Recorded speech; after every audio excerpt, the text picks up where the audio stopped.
बलराम और कन्हैया जरा कालावन की संपत्ति को इकट्ठा करने जा रहे थे। इतने में चारों तरफ से उनको जरासंध ने घेर लिया। ठाकुर जी ने कहा कि ये जरासंध ने हमें घेर लिया, क्या किया जाए। बलराम जी ने कहा करना क्या है, बड़े युद्ध करेंगे। बड़े इस बार हम युद्ध नहीं कर सकते। क्यों? क्योंकि जरासंध ने जो है अपने घर में राज्य में ब्राह्मणों को बैठा रखा है, संकल्प लेकर के व्रत लेकर के कि हे ब्राह्मणों, यदि मैं इस बार विजित हुआ तो तुम्हें इतनी धन संपत्ति वैभव दूंगा कि सारे जीवन भर तुम्हें कुछ भी करने की आवश्यकता नहीं होगी, और यदि मैं हार गया तो तुम सब ब्राह्मणों को मृत्यु कर। तो मैं नहीं चाहता कि मेरे कारण से ब्राह्मणों की हत्या हो, भगवान प्रसन्न है, इसलिए हम युद्ध नहीं कर सकते। बलराम जी ने कहा तो फिर लोग क्या कहेंगे यदि हम यहाँ से भाग गए, तो लोग हमारे को क्या कहेंगे। बोले मेरे को तो ऐसे भी बहुत सारे नाम मिले हुए हैं, बदनाम में पहले से एक नाम और मिल जाएगा, कोई बात नहीं। ठाकुर जी वहां से भागने लगे। बलराम और कृष्ण पर्वत पर चढ़ गए। जरासंध ने उस पर्वत में आग लगवा दी चारों तरफ से।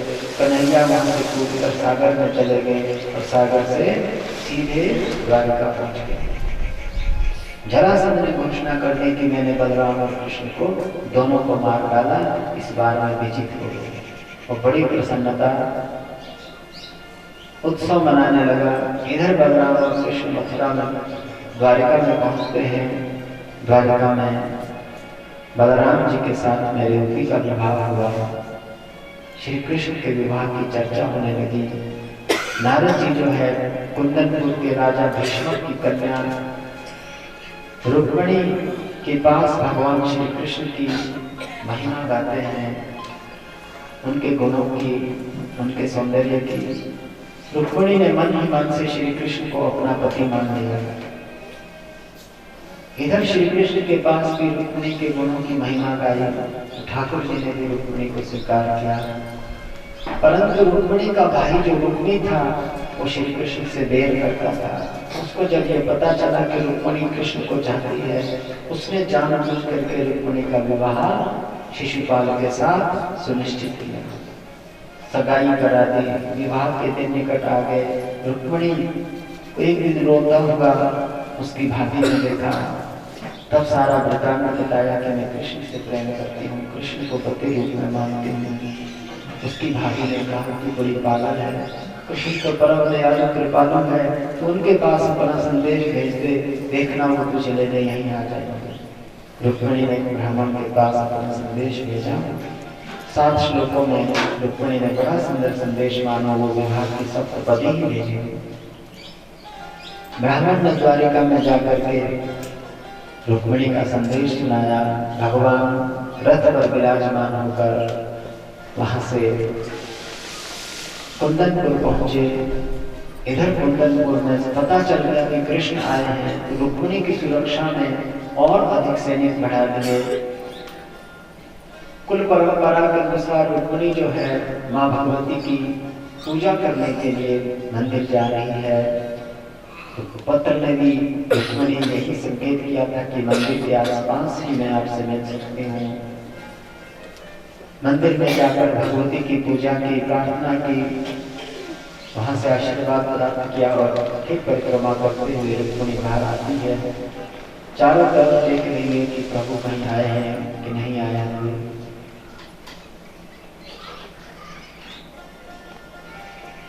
इतने में ठाकुर जी अपना रथ लेकर के वहां पहुंचते हैं।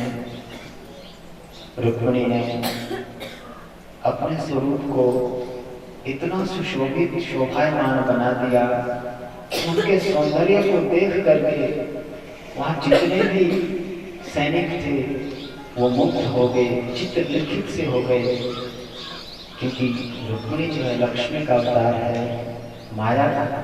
उन्होंने अपनी माया से इतना मुग्ध सारे सैनिकों को कर दिया कि उनके सौंदर्य को देख करके चित्त लिखित से खड़े रहे। श्री कृष्ण कब आए, कब रुक्मिणी का हाथ पकड़ा, कब रथ में बैठाया, उनको कोई खबर न रही। जब वहां से रथ लेकर के श्री कृष्ण भागने लगे, चले गए दूर। अब उनके होश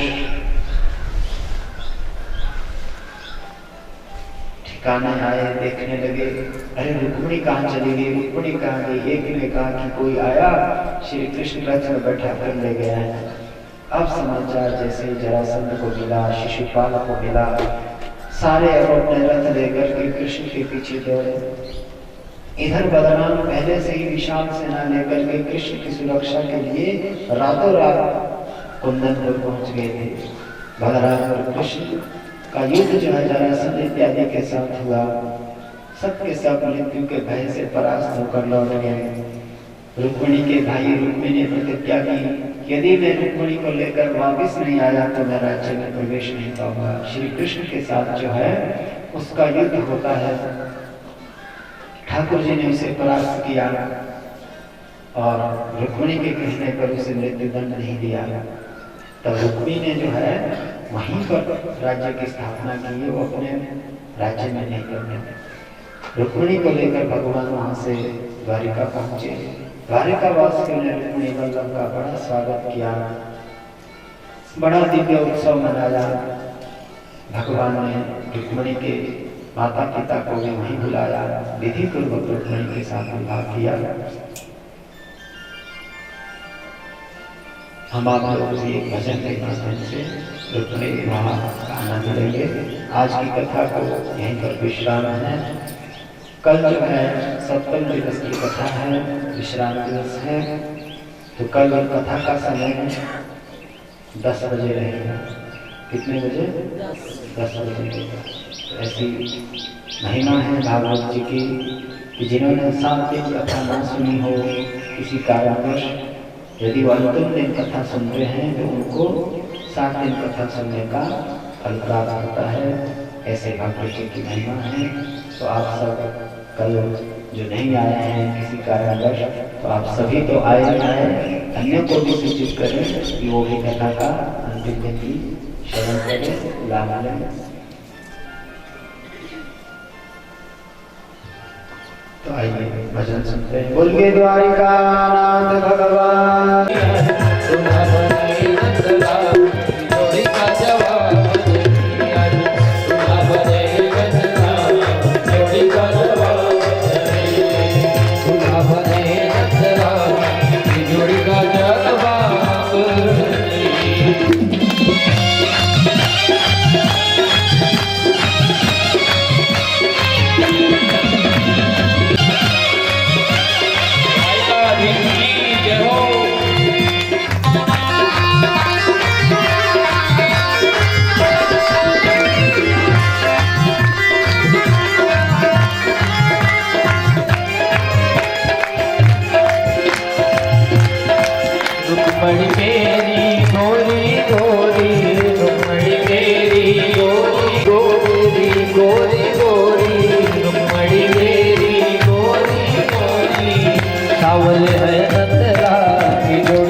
इदगुं हविः प्रजननं मे सुदशवीरप्रसनिः अग्निः प्रजां बहुलमेकरुत्पन्नं त्वयोरेतो असमास्तु दत्ता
मंत्र पुष्पांजलि। ओम एकदंताय विद्महे वक्रतुंडाय धीमहि तन्नो दन्ती प्रचोदयात्। कानि च पापानि जन्मान्तरकृतानि च तानि सर्वाणि विनश्यन्तु प्रदक्षिणां पदे पदे। नमः सर्वहितार्थाय जगदाधार हेतवे साष्टांगेयं प्रणामस्तु तेन त्वेन मया कृता साष्टांग नमस्कारं समर्पयामि। बोल वृंदावन बिहारी लाल की, राधा सरकार की, वेद व्यास भगवान की। जय जय श्री राधे, जय जय श्री राधे, जय जय श्री राधेश्याम। सभी भक्त पंक्तिवत आए, लाइन में आए, भजन करते हुए व्यास जी से अपना प्रसाद और आशीर्वाद लेते हुए, कीर्तन करते हुए आगे बढ़े। हरि बोल। प्रभु का नाम उच्चारण करते हुए सभी लोग आरती प्रसाद लेते रहेंगे भक्त, और भगवान का नाम उच्चारण करते हुए हम आपको घर करेंगे।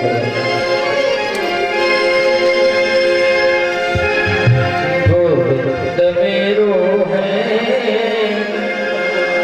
गोपाल मेरो, गोविंद मेरो है, गोपाल मेरो है, गोविंद मेरो है, गोपाल मेरो है, श्री बांके बिहारी नंदलाल मेरो है, श्री बांके बिहारी नंदलाल मेरो है। ये मनुष्य हैं, इसकी मृत्यु हो गई है। बालक ने जाकर दिया, बालक में ज्ञान आ गया। उसने देखा कि ये शरीर छूटने वाला है क्या, ये हमारे सदैव रहने वाला नहीं है, इसकी मृत्यु होती है क्या, इसे जलाया जाता है, इसे दबाया जाता है। इतना देखने मात्र से बाबा पिता के पास नहीं गया, राज्य का त्याग कर दिया उसने, और वो तप करने के लिए वन में चला गया। वो किसी गुरु के पास नहीं गया, उसने जाता हुआ मुर्दा देखा था बस। वो कौन बने? महात्मा। कौन बने? महात्मा बुद्ध, भगवान बुद्ध कहते ना जिनको, उनका शुरुआत ऐसा है जीवन, किस तरह से वो संत बन गए थे, त्याग किया था उन्होंने राज्य का। राजा के पुत्र थे वो, उन्होंने मार्ग में आते हुए बस मुर्दा देखा था, उसी से जागृति आ गई, उसी से चेतना आ गई, उसी से समझ गए कि शरीर गिरने वाला है, इसे हम कितना संभालेंगे, कितना बनाएंगे, कितना हृष्ट पुष्ट रखेंगे, किस तरह से भी इसे सजाएंगे, इसे कितना खिलाएंगे पिलाएंगे, ये तो कभी नहीं रहेगा, किसी का नहीं रहेगा। यहाँ तो भगवान का नहीं रहता है, तो इंसान का कैसे रह सकता है? तो ज्ञान प्रकृति देती है, कहीं से भी सीख सकते हैं, किसी से भी सीख सकते हैं हम। जगा हुआ होना हमारे लिए जरूरी है, यही संदेश है। किसी के पीछे भागने की जरूरत नहीं, किसी के पास जाने की जरूरत नहीं, हमें ज्ञान प्रकृति से मिलता है। बस सत्संग में बैठो, सत्संग में जाओ, सत्संग सुनो और अपने में जागृति लाओ, चेतना लाओ, सीखते जाओ। कहीं से भी सीखो, चींटी से भी सीख सकते हैं, वृक्षों से भी सीख सकते हैं, गिरते हुए पकते हुए पुष्पों से, फसलों से भी सीख सकते हैं कि जिस तरह से फसल नष्ट हो रही है, हमने रोपण किया था, हमने बीज डाला था, हमने इसे खड़ा किया था, हमने सींचा था, हमारे को फल दिए और हमारा लगाया हुआ पौधा हमारे सामने आज सूख गया है। ऐसा ही हमारा जीवन एक दिन सूख जाएगा, इसमें मिट्टी में खो जाएगा, बन जाएगा। इसलिए इसके प्रति आसक्ति मोह करना व्यर्थ है। इस शरीर साधन से हमें उस परब्रह्म परमात्मा को पाना है, उसी के लिए ये साधन मिला हुआ है।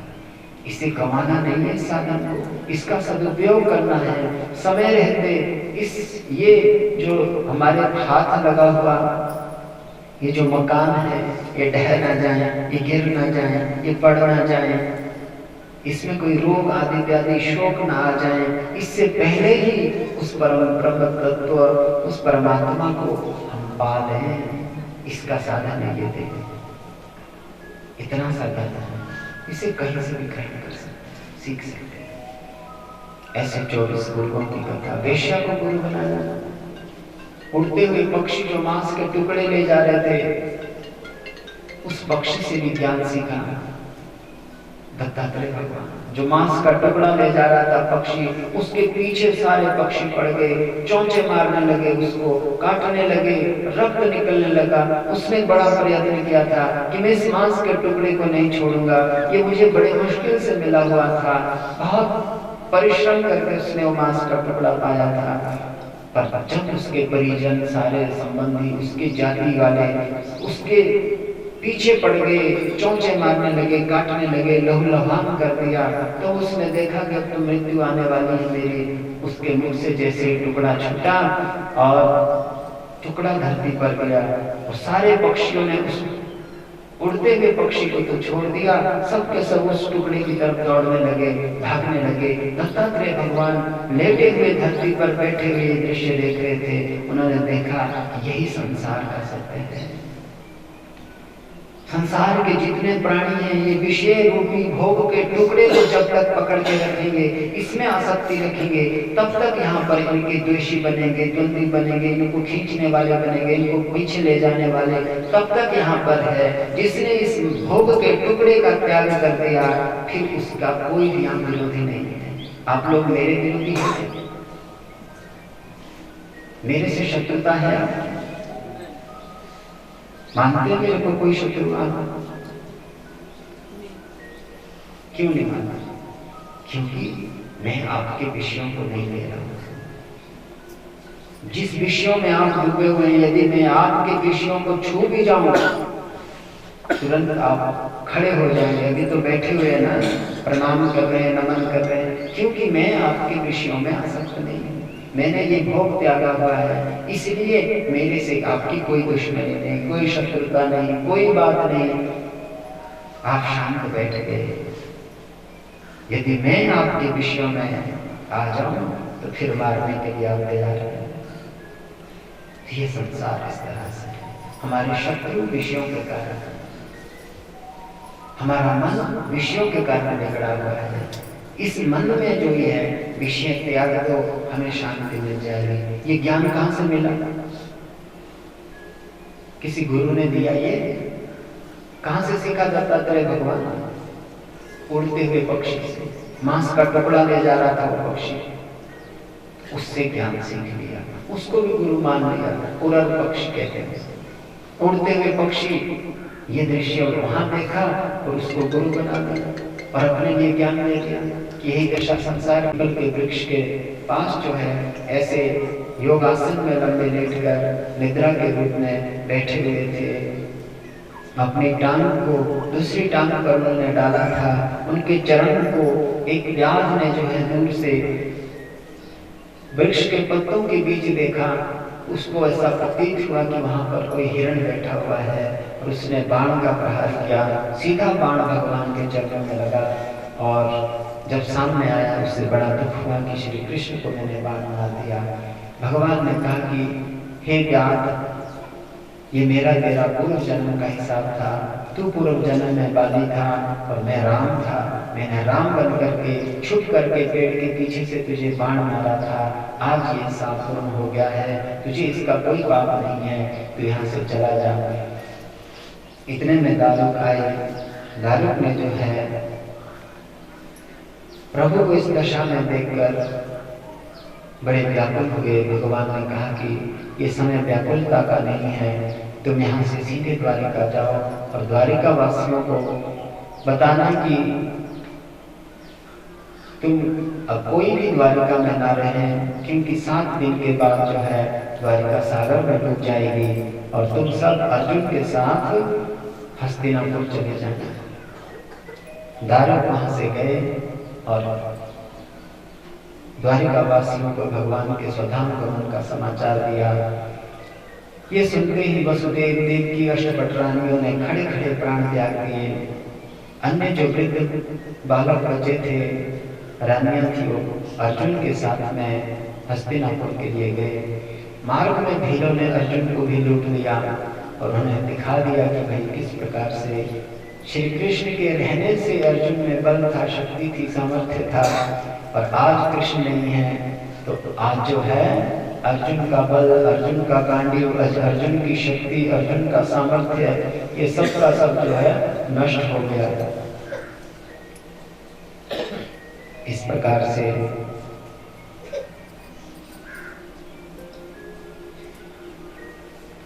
भगवान स्वधाम को चले गए। इसी के साथ यहाँ एकादश स्कंद संपन्न होता है। बोलिए भागवत भगवान की। स्वधामानगते कृष्णे यदुवंश विभूषण कस्य वंशो भवत्पृथिव्यामें तदा चक्षुमे गुणे। स्वधामानुगते कृष्णे, भगवान श्री कृष्ण के स्वधाम गमनानंतर जो है इस धरती पर किसका राज्य हुआ, धर्म किसकी शरण में गया, ये प्रश्न जो है राजा परीक्षित ने सुखदेव जी महाराज से किया। सुखदेव जी महाराज ने कहा कि हे राजन, श्री कृष्ण के जाते ही यहाँ कलयुग का प्रवेश हुआ और कलयुग के आते ही यहाँ के राजाओं की मति भ्रष्ट हो गई। वो देश का, प्रजा का शोषण करने लगे, देश का विभाजन करने लगे, गो हत्या करने लगे।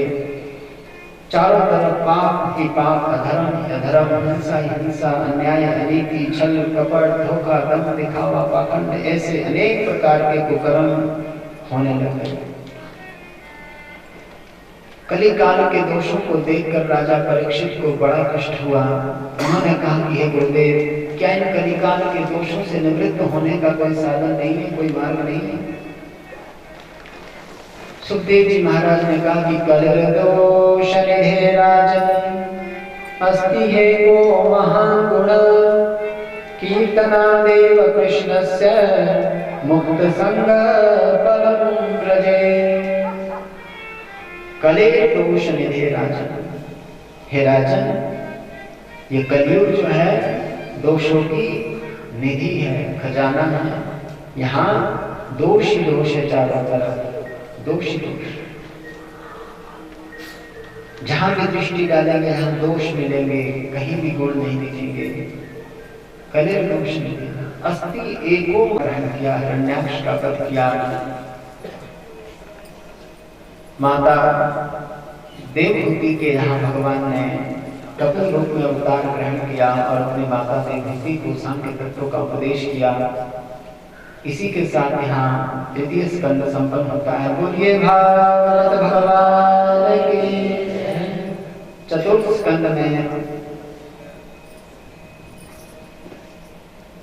माता सती का चरित्र सुनाया, ध्रुव चरित्र, पृथ्वी चरित्र, प्रचेताओं का चरित्र। अंतिम में नारद जी ने प्रचेताओं को संन्यास का उपदेश किया।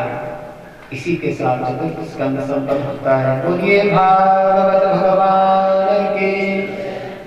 पंचम स्कंद में राजा प्रियव्रत की कथा, उनके वंश में स्वयं भगवान ने ऋषभ रूप में अवतार ग्रहण किया और उनके वंश में आगे भरत हुए, जिन्होंने राज्य का परित्याग किया। फिर हिरण्य के मोह के कारण उन्हें पशु का जन्म मिला। पुनः उनका जन्म जो है ब्राह्मण के यहाँ हुआ, वहां भी उनका नाम भरत रहा। फिर जड़ भरत बनकर के उन्होंने बड़ी दिव्य भगवान की भक्ति की, ज्ञान की प्राप्ति की, जिन्होंने राजा रघुगण को बड़ा सुंदर ज्ञान प्राप्ति का, तत्व प्राप्ति का उपदेश किया, खगोल भूगोल का वर्णन, अंतिम में 28 प्रकार के नरकों का वर्णन किया। इसी के साथ पंचम स्कंद संपन्न होता है। बोलिए भागवत भगवान की। षष्ठम स्कंद में नारकीय यातनाओं से बचने के लिए नाम की महिमा, अजामिलोपाख्यान सुनाया। नरक में ले जाने वाले 3 मार्ग बताए, काम, क्रोध और लोभ। इन पर जो विजय पाएगा, भगवान का नाम, सत्संग का आश्रय लेकर के जीव सफलता पा सकता है, पूर्णता पा सकता है। जिसमें अजामिल ने धोखे से नारायण का नाम लिया था अपने पुत्र का, तो वैकुंठ से वहां पार्षद आ गए थे, उन्होंने नाम की महिमा सुनाई। फिर आगे वारिक्ष के वंश का वर्णन आता है, जिसमें दक्ष के सृष्टि का वर्णन। वहां पर फिर वृत्रासुर के वध के लिए भगवान ने आदेश दिया, दधीची के शरीर की हड्डियों से वज्र का निर्माण हुआ, दैत्य का अंत हुआ। आगे दधि के वंश का वर्णन इसी के साथ षष्ठम स्कंद संपन्न होता है। बोलिए भागवत भगवान की। सप्तम स्कंद में प्रहलाद चरित्र सुनाया, जिसमें प्रहलाद की भक्ति से तीनों लोग बड़े आच्छादित हुए, प्रभावित हुए। और अंत में भगवान नारायण ने नृसिंह रूप में अवतार ग्रहण करके अपने भक्त की रक्षा की और हिरण्यकशिपु का अंत किया। चारों आश्रमों और चारों वर्णों के धर्म का वर्णन नारद जी ने सम्राट युधिष्ठिर को सुनाया। इसी के साथ सप्तम स्कंद संपन्न होता है। बोलिए भागवत भगवान की। अष्टम स्कंद में मनु की कथा का वर्णन किया। दूसरे मनु रोचिष हुए। इस मनवंतर में भगवान ने विभु रूप में अवतार ग्रहण किया। तीसरे मनु उत्तम हुए। इस मनवंतर में भगवान ने सत्यसेन के रूप में अवतार ग्रहण करके राक्षसों का अंत किया। चौथे मनु तामस हुए। इस मनवंतर में भगवान ने हरिमेधा ऋषि की पत्नी हरिणी के गर्भ से हरि रूप में अवतार ग्रहण किया। पांचवें मनु रेवत हुए। इस मनवंतर में भगवान ने वैकुंठ रूप में अवतार ग्रहण किया। छठे मनु चाक्षुष हुए। इस मनवंतर में भगवान ने अजित रूप में अवतार ग्रहण किया। देवता और दानवों के बीच संधि करा करके भगवान ने समुद्र मंथन करवाया, जिसमें से 14 रतन निकले। धनवंतरी भगवान प्रकट हुए, अमृत का कलश लेकर जिसे दैत्यों ने छीन लिया। फिर भगवान ने मोहिनी अवतार धारण करके देवताओं को अमृत का पान कराया, असुरों को मदिरा पान कराया। देवासुर संग्राम हुआ। नारायण की कृपा से देवता विजित हुए। सातवें मनु जो है वे वस्वत श्राद्धादेव हुए। इस मनवंतर में भगवान ने कश्यप ऋषि की पत्नी अदिति के गर्भ से जो है वामन रूप में अवतार ग्रहण किया, जिन्होंने बलि का सर्वस्व छीन कर बलि को रसातल में डाला। अंतिम अध्याय में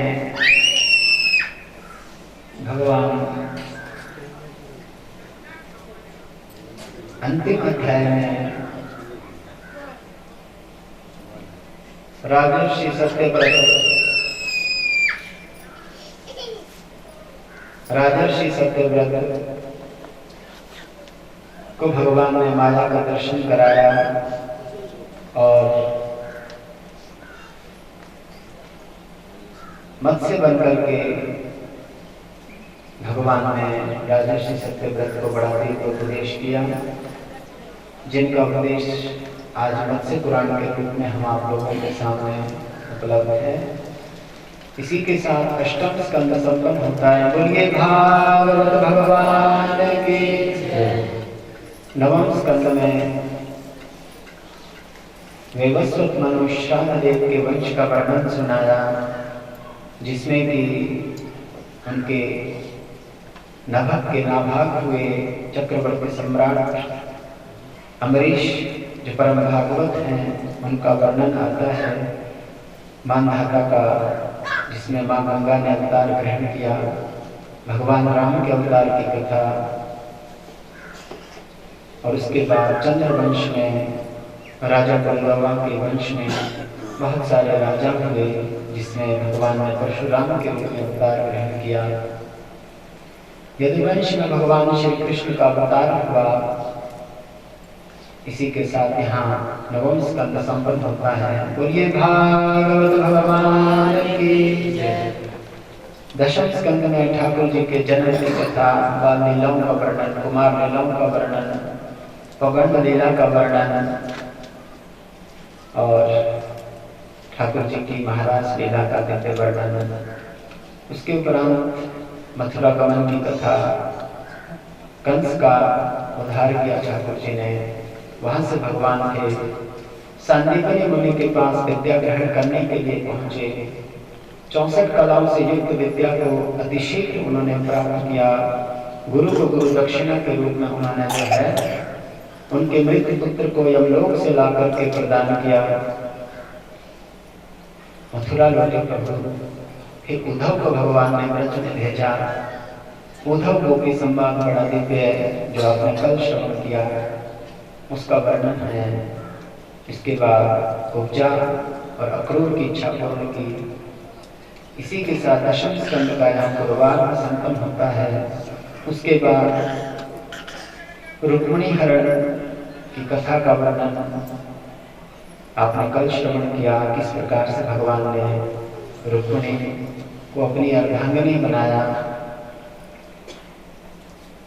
भगवान के 16,108 विवाह हुए, प्रत्येक रानियों से 10-10 पुत्र हुए।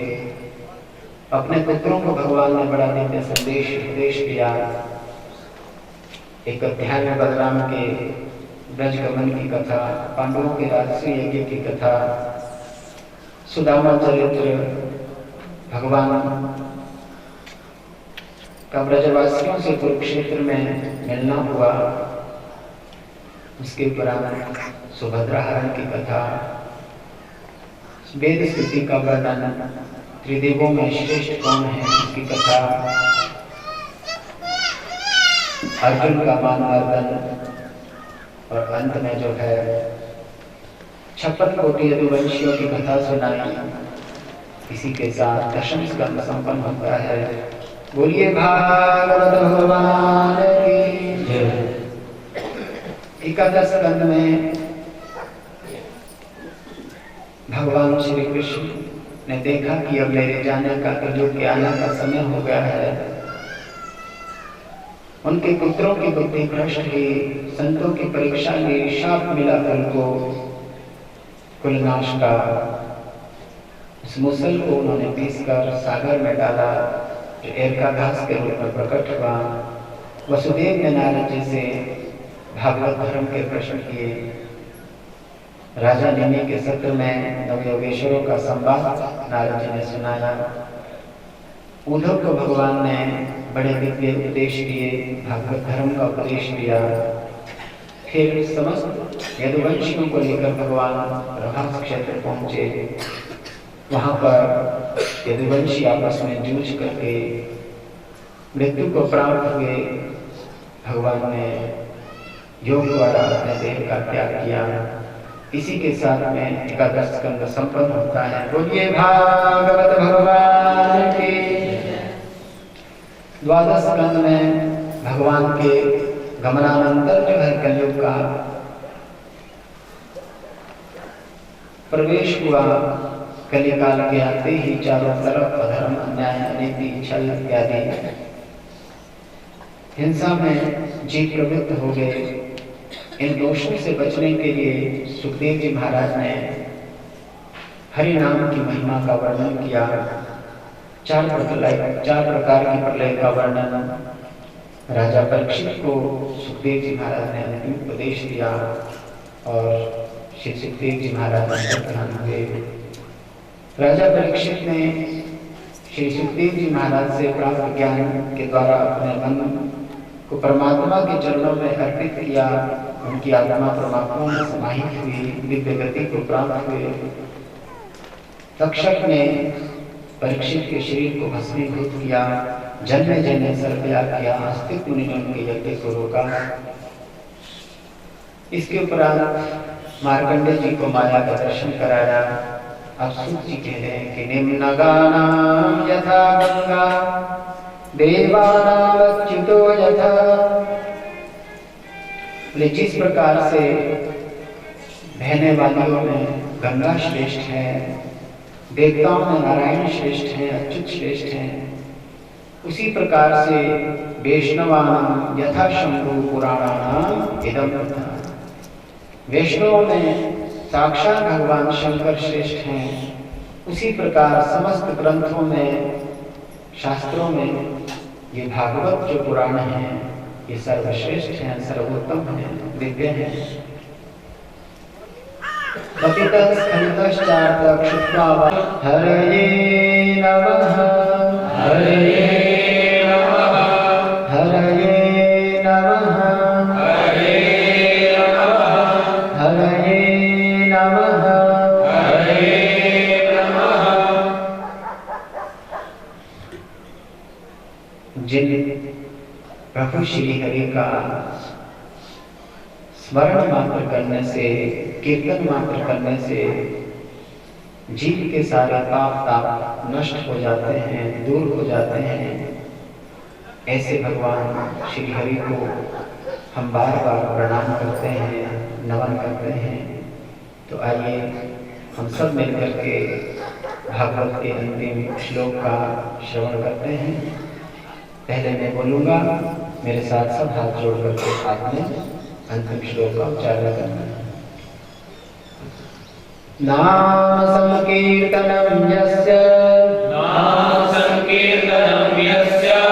सर्व पाप प्रणाशनं प्रणामो दुःख शमनः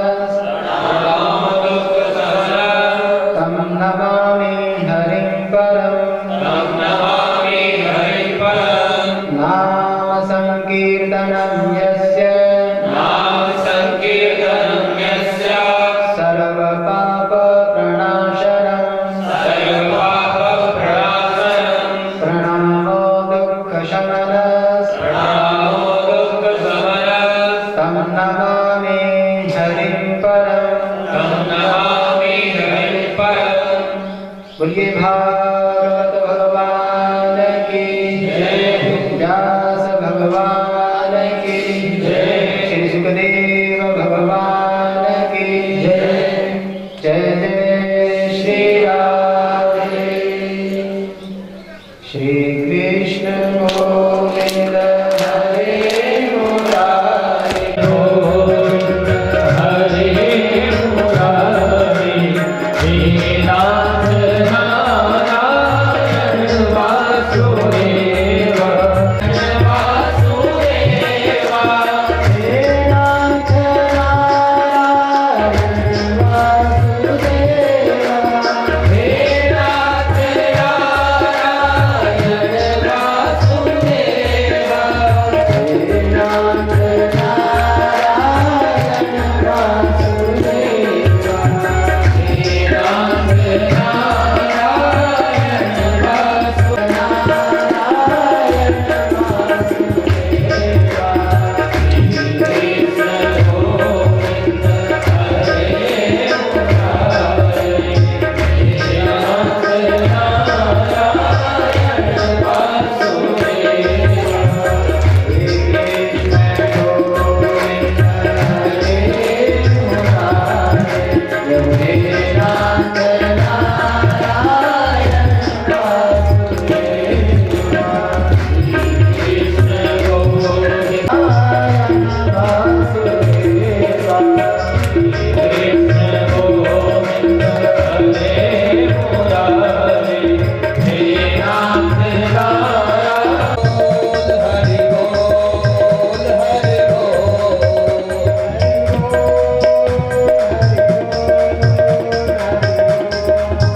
इसका विश्राम होता है।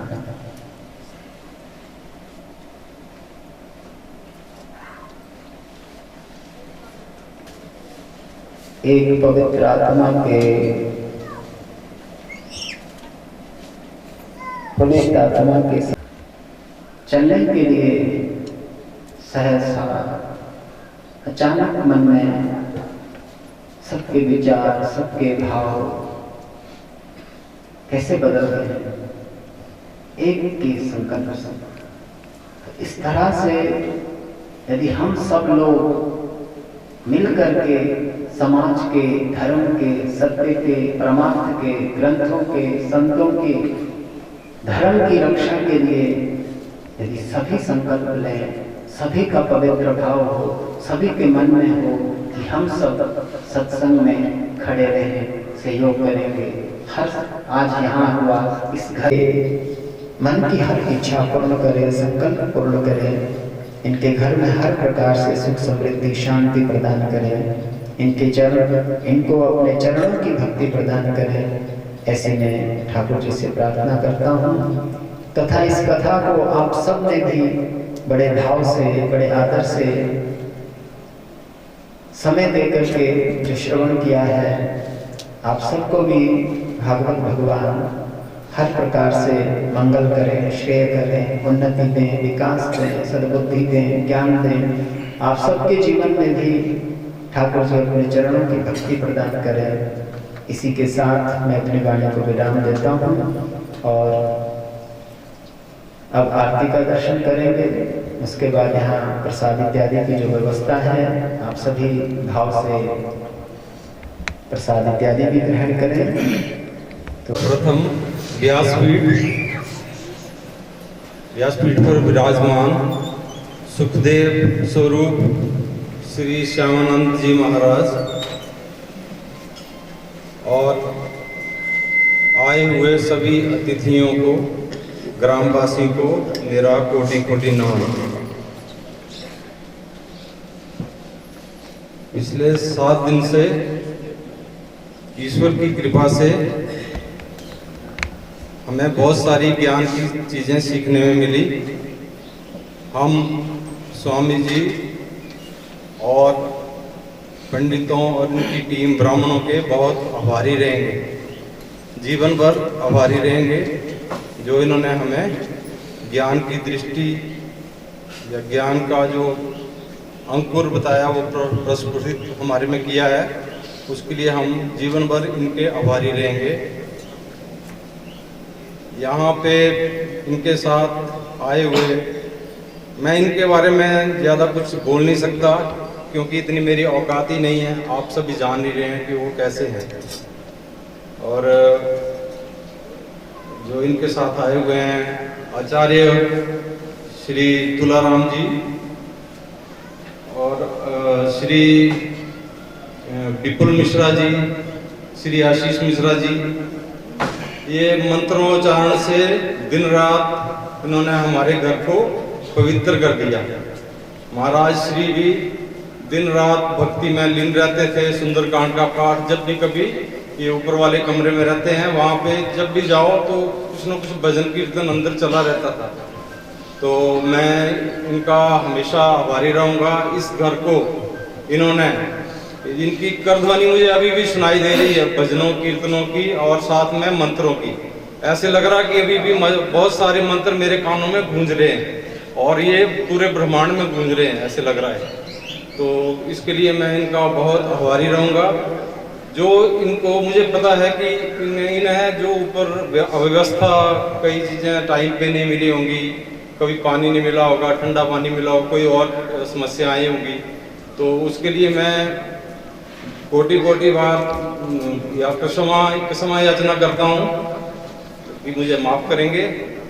साथ में यहाँ पे जो भी स्वामी जी के अनुयायी, ग्रामवासी, हमारे रिश्तेदार, कोई 10 किलोमीटर से 20 किलोमीटर से 100-500 किलोमीटर दूर तक के लोग यहाँ पे अभी उपस्थित हैं। तो एक तो उनका मैं बहुत आभारी हूँ कि आपने अपना समय निकालकर हमें जो आशीर्वाद प्रदान किया है। और आपकी सेवा में भी कभी किसी को प्रसाद ना मिला हो, समय पे किसी को पानी समय पे बैठने की अच्छी जगह ना मिली हो, उसके लिए मैं क्षमा चाहता हूँ। और अभी ज़्यादा समय लेते हुए, हमारे बीच में ही पिछले साल यहाँ पे अप्रैल महीने में कथा हुई थी। तो श्री व्यास जी, श्री प्रद्युम्न जी विद्यमान है, उनको भी मेरा कोटि कोटि नमन। और जो भी गलतियां क्षमा, उनके लिए मैं क्षमा याचना चाहता हूं। अगर जो भी किसी को कोई परेशानी, कोई दुख तकलीफ हुई, उसके लिए मैं माफ़ी चाहता हूं। और जो आपने सहयोग किया सभी रिश्तेदारों ने, गांव वासियों ने और महाराज की टीम ने भी, यहाँ तक कि खुद पंडित जी खुद भारत को, पूरे ब्रह्मांड को, पूरे विश्व को ज्ञान से, अपने ज्ञान से प्रफुल्लित करते रहें, हमारी जो अज्ञानता को दूर करते रहें। एक बार फिर से सभी से क्षमा याचना। धन्यवाद। जय श्री राधे, जय श्री कृष्ण। पापियों को पाप से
पुष्पांजलि। ओम एकदंताय विद्महे वक्रतुंडाय धीमहि तन्नो दन्ते प्रचोदयात्। ओम नारायणाय विद्महे वासुदेवाय धीमहि तन्नो विष्णु प्रचोदयात्। ओम महालक्ष्मी च विद्महे विष्णुपत्नी च धीमहि तन्नो लक्ष्मी प्रचोदयात्। ओम नंदनंदनाय विद्महे यशोदानंदनाय धीमहि तन्नो श्री कृष्ण प्रचोदयात्। नाना सुगंधि पुष्पाणि यथा कालोद्भवानि च पुष्पाञ्जलमया दत्तं गृहाणां परमेश्वर। सांगाभ्यां सपरिवाराभ्यां सायुद्धाभ्यां शक्तिकाभ्यां श्री राधा कृष्णाभ्यां नमः। मंत्र पुष्पांजलिं समर्पयामि।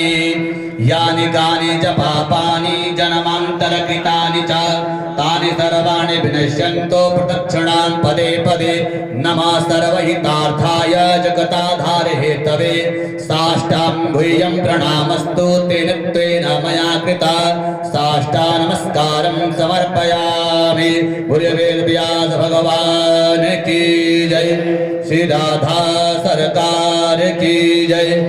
श्री राधे श्याम। सभी लोग पंक्तियों लाए एक एक करके।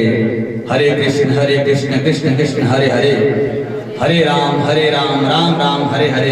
है आपके लिए विमान की व्यवस्था हो रही है क्योंकि सब मौन बैठे हैं महाराज। पहला लक्षण आज लास्ट दिन दिखा मेरे को। क्या बात है, धन्य है महाराज आपकी दिव्य पुण्य आत्मा जो अपने लक्षण दिन ब दिन बढ़ते जा रहे हैं। आपके भाग्य उदय न बहुत जन्म समर्जित है ना। आज पता चल रहा है कि आप लोगों की भाग्य अवश्य उदय हो रहे हैं महाराज। क्या बात है, धन्यवाद। आपने बड़ा सुंदर साथ दिया महाराज। आपकी इन दिव्य आत्मा को हम कोटि कोटि नमन करते हैं। एक एक करके भजन करते हुए व्यास जी प्रसाद ले और आशीर्वाद ग्रहण करें। हरि बोल। सभी लोग एक लाइन से आएंगे और चलिए जाते जाते हम भगवान का नाम गुनगुनाते हुए, जैसा कि महाराज श्री ने आप सभी को सुनाया, हरि नाम का महिमा। भगवान शुरुआती हरकतें यही कर रहे, भगवान धमकियां दे रहे। भगवान कहते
दरबार में बैठकर तेरी